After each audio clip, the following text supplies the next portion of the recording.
ముఖ్యంగా గ్రామీణ ప్రాంతాల ప్రజలు ఆషాఢ మాసంలో వనభోజనాలకు వెళ్తారు. మా దిక్కు దీన్ని చెట్ల తీర్థాలు అంటారు.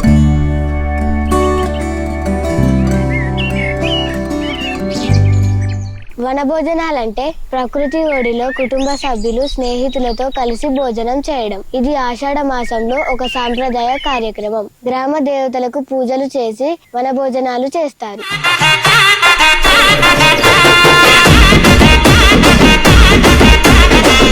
ఆషాఢ మాసం అంటే వర్షాకాలం ప్రారంభం. ఈ సమయంలో ప్రకృతి ఎంతో పచ్చగా అందంగా ఉంటుంది. వనభోజనాలకు వెళ్తే కుటుంబ సభ్యులు స్నేహితులతో కలిసి సమయం గడపడానికి ఒక అవకాశం లభిస్తుంది.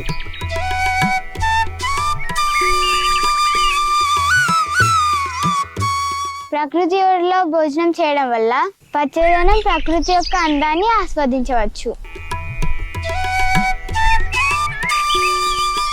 ఊర్లో వర్షాలు బాగా కురవాలని, పాడి పంటలు బాగుండాలని మహిళలందరూ కలిసి బతుకమ్మ ఆడతారు.